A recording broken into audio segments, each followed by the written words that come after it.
Bonjour, j'ai souhaité faire cette petite vidéo pour vous faire un point sur l'évolution du dossier Zinfo Maurice qui a été censuré à l'île Maurice ces derniers jours.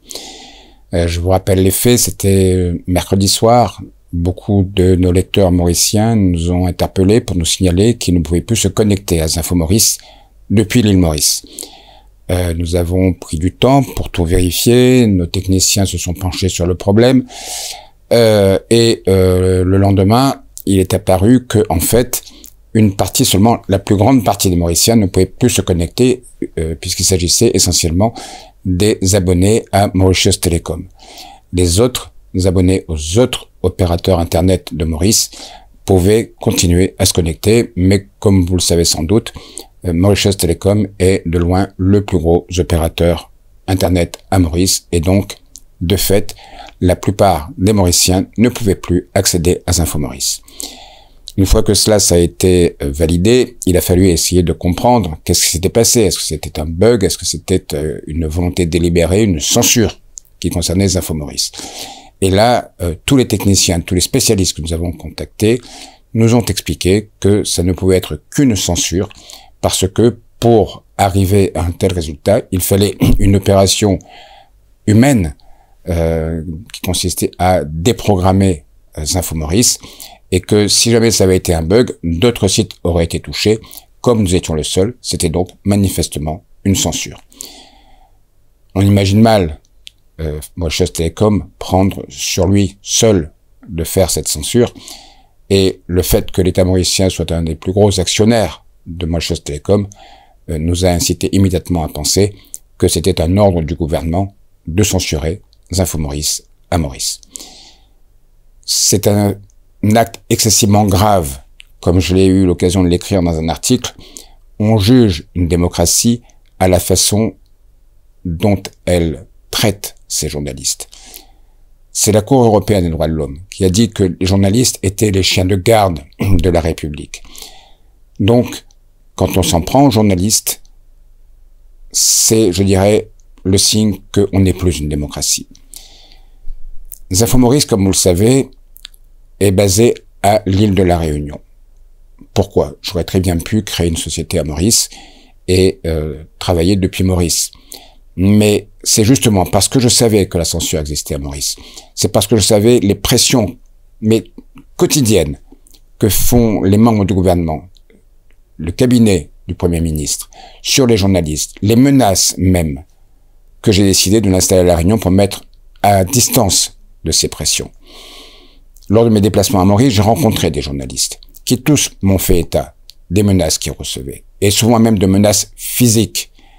J'ai lu la peur dans leurs yeux, et ça m'a conforté dans l'idée que j'avais bien fait d'installer Zinfo Maurice à La Réunion pour protéger mes journalistes. Aujourd'hui, une seule de mes journalistes est connue, c'est une Mauricienne, elle est basée à La Réunion, et les autres journalistes qui collaborent pour Zinfo Maurice sont totalement anonymes et je suis le seul à savoir qui ils sont. Voilà. Et cela toujours dans le but de les protéger. Alors, je peux comprendre que M. Prabin Jungnauth n'apprécie pas ce qu'écrit Zinfo Maurice. Je peux comprendre qu'il n'apprécie pas que nous révélions des magouilles liées à son gouvernement. Je peux comprendre qu'il n'apprécie pas que nous révélions toutes ces affaires de drogue et les liens qu'il peut y avoir avec le gouvernement. Je peux comprendre que ça le mette en colère, mais c'est le propre d'une démocratie que d'accepter justement que des gens puissent dire des choses qui ne vous plaisent pas, qui vous mettent en colère. Si jamais il estimait que nous dépassions les limites, il existe des voies légales pour pouvoir porter plainte contre Zinfo Maurice et nous, à ce moment-là, nous compterions sur l'indépendance de la justice pour pouvoir dire exactement le droit et si nous avons dépassé les limites qui peuvent s'exercer dans le cadre d'une démocratie. À La Réunion, nous avons souvent des procès en diffamation et nous les gagnons quasiment tous, mais c'est le jeu normal d'une démocratie et nous l'acceptons. À Maurice, il devrait en être de même.